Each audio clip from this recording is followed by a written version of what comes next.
Thanks for joining us. 2012 marks the 75th anniversary of the Nanking Massacre. China has held a series of official events to commemorate the tragedy.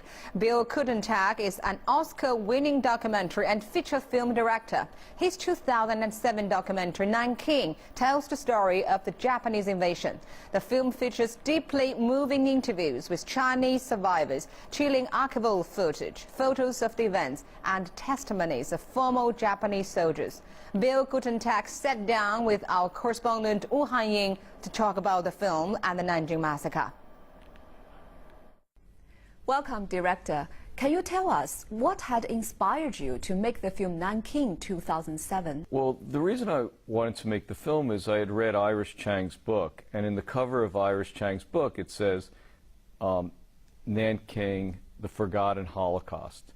And I believe that the words Holocaust and forgotten should not be in the same sentence. What were the major challenges and obstacles in making the film? There's various elements that are in the film that, were not immediately obvious how you're going to do it. For example, I thought that, well, it took place 70 years ago. It was going to be hard to get people to find people to tell the stories. They're going to be kind of old. But in fact, we found really great people to tell the stories. They were children, but they had very, profound memories. And then we also had the challenge of how do you tell the stories of the foreigners, all of whom, were dead. And the idea was we would use actors to say their words. I mean, they're from their letters and their journals, but they are their words. And then the other thing is on the Japanese side of things, we thought that we would be able to find soldiers, and they were older because, naturally they were older when they were there, and that proved very challenging to try to get the soldiers in Japan who wanted to speak, but, ultimately we were able to get some to come on board. What we heard is that you did a series of interviews in Japan, but ultimately decided not to include.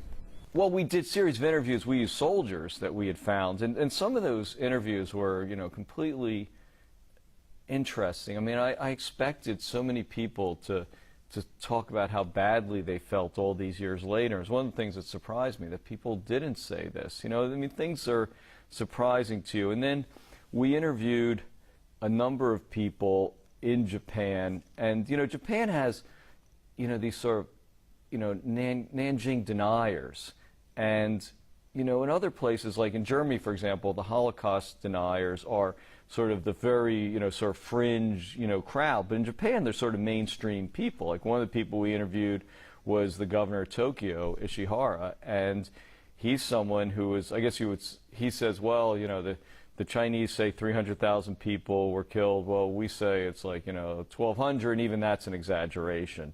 So, that's someone who's really a prominent person. He's the governor of Tokyo.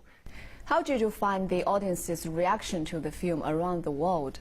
Is that, the story is profound and it's meaningful, and I think it really touches people. And so we had, a very strong response from all over the world. We hear that, though many seem to like the film, there have been negative reactions, though. I think that anybody who makes a film on this subject, when it goes to, the very conservative crowd in Japan, they're going to find things wrong with the film. I mean, they went after Iris Chang and, tried to make it seem like, her book was full of things that weren't true, which wasn't true. I mean, the book was very, very solid, great book. People come after us as well. I mean, there were people who made death threats against various people involved in the film. They said that we're a bunch of, Chinese propagandists. They said that it didn't happen.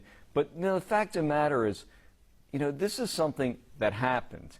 And as someone, who cares about history, it really bothers me when people say it didn't happen. There are eyewitness testimony. There's photographic evidence. There's film evidence. There's, written evidence. I mean, there is so much evidence that, it's just unimaginable that people would deny it. But there's still people in Japan who deny it.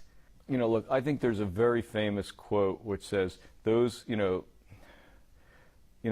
don't study the past are doomed to repeat it.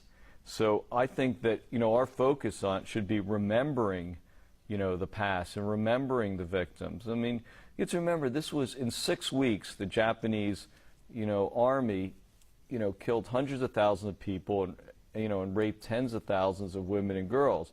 I think we should remember this and try to remember the lessons of it. Iris Chang said she believed in the power of one. How do you understand this? Yeah, I definitely believe in the power of one. If you think about what happened, which I think is portrayed in the film, then there was some of the worst tragedy you can possibly imagine. But there were also people that were standing up to the Japanese, both Chinese and Western, and they were saying, enough, you can't come in here. They created a safety zone, which rescued hundreds of thousands of people. There were medical personnel, doctors on the American side and the Chinese side that were risking their lives to treat people. I think, in the midst of great tragedy, we all hope we'll do the right thing. Well, that's essentially what you had in Nanking. You had a terrible situation where lives were being threatened, every day, and there were people who stood up and, they tried to stop the tragedy. So I certainly believe that we all have the power to do some good, and I think Iris Chang's book really showed that.